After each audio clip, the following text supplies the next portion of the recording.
So how would you define socialism? I'm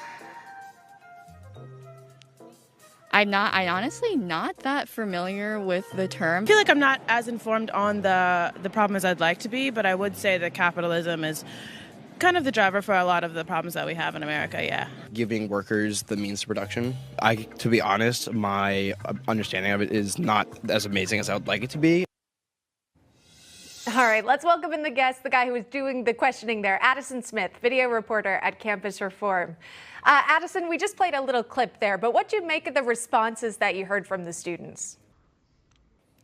Yeah, nearly every student I spoke with at Georgetown University wanted to raise taxes significantly, redistribute the wealth, and eliminate private property rights. And look, it's not just Georgetown. This is all across the country. There was a recent survey out that showed that nearly half, 47% of liberal college students have this positive view of socialism. So these are pillars of socialism, and certainly not the features and the pillars of the land of the free and the land of opportunity. But these answers are a blatant rejection of Western American values. And what did they like about it? What do they like about socialism? Of course, keeping in mind they can't provide a full definition of it. Yeah, they've been sold this lie that socialism is compassionate and that it's moral and just. And this pro-socialism, anti-capitalism view that we're seeing from these students is really no surprise, actually. When you look at the environment they're being raised up in on college campuses, the education we're receiving, that's something the Leadership Institute's Campus Reform has been tracking now for many years, is these schools pushing this pro-socialist propaganda. The University of Maine hosted a socialist and Marxist study series that targeted, quote, conservative elites. New York University had a 2-week-long birthday celebration for Karl Marx, 2 weeks. And Milwaukee's engineering program had an exam that called income distribution one of the main functions of government. So this radical ideology that we're seeing has deep roots in the higher education system. Did you happen to ask them about a government where socialism was successful? Did they have an answer for you?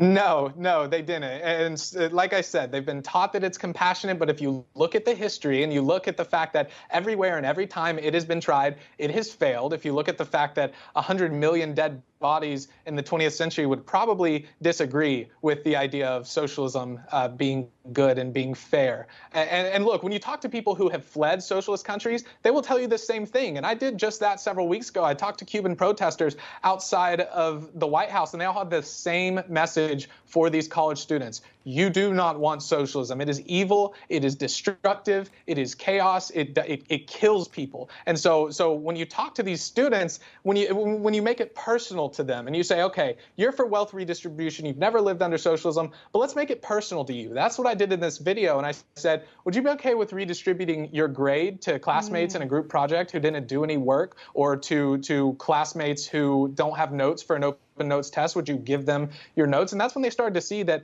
while socialism, redistributing the wealth, might sound nice, it's not nice at all. It's not fair, and someone always ends up getting kneecapped. Yeah. Well, we appreciate you doing those videos and speaking with the students out there. Addison Smith joining us live today. Addison, thanks so much.